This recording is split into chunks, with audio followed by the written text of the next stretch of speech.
What if I told you that a so-called Board of Peace, created in the name of Gaza, has no Palestinians in it, was never authorized by the United Nations and charges $1 billion just to become a member?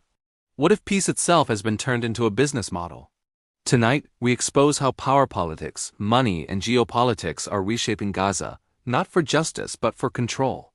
Before we begin, welcome to Current Affairs with Faraz, the channel where global power games, hidden strategies, and uncomfortable truths are explained clearly, calmly, and without propaganda.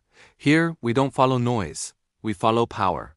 In the background of the Gaza genocide, a new international body has quietly emerged on the global stage.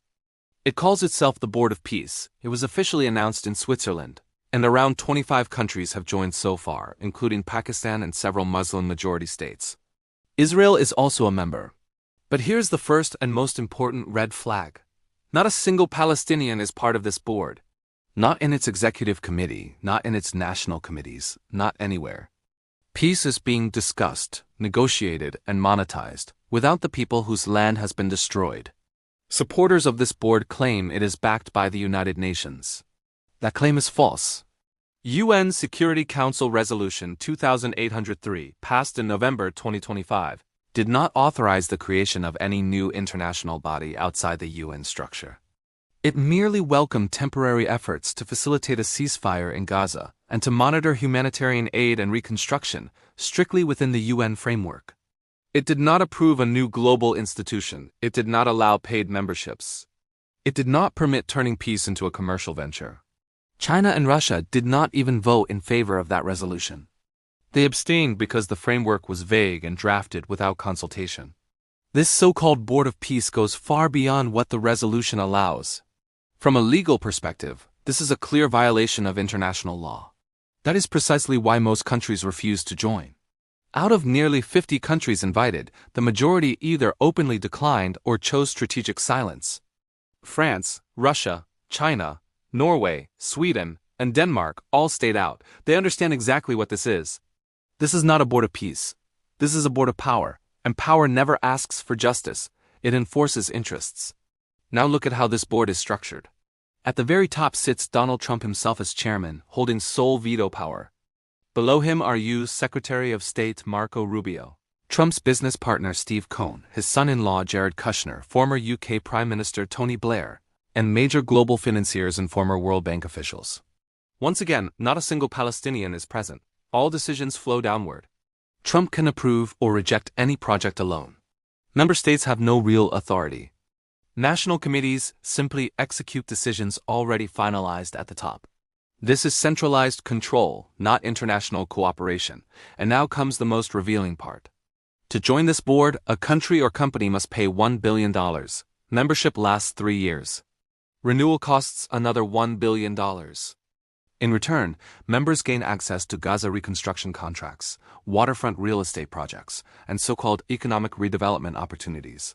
Donald Trump himself has previously referred to Gaza's coastline not as homes or communities, but as prime seafront property. This is not reconstruction. This is corporate colonization. Peace has been turned into a subscription service. So why did Pakistan, Saudi Arabia, Turkey, Qatar, Egypt, Indonesia, and Jordan join anyway? Not because they believe in this project. They join because they cannot afford to leave. If they walk away, Israeli and pro-Zionist interests gain complete control. Muslim influence drops to zero. Gaza's future is decided without even symbolic resistance. That is why these countries joined diplomatically, with conditions. Every Muslim country issued official statements saying their participation is tied to a two-state solution based on 1967 borders, with Jerusalem as the capital of a future Palestinian state. Will the United States or Israel accept this? No, but these statements create a legal and political exit door, a way out when this board inevitably collapses. Pakistan's position is even more complex. Pakistan is militarily stronger than most Muslim states but economically weaker and dependent on both Arab allies and the United States. Pakistan cannot confront Washington alone, nor can it afford isolation. That is why it stays behind the Arab bloc, never ahead of it. Where Arab states agree, Pakistan agrees. Where they refuse, Pakistan gains cover to refuse as well. This is not ideology, it is survival diplomacy. Now let's address a critical question many people ask. Will Pakistan send troops to Gaza? The answer is clear. As long as Hamas exists in Gaza and Israeli forces remain on the ground, Pakistan will not send a single soldier. Only if both Hamas and Israeli forces withdraw completely and a neutral international force is formed could Pakistan consider limited participation alongside countries like Turkey, Egypt, or Jordan. For now, that scenario is nowhere near reality. The truth is simple. This so-called Board of Peace was never about justice.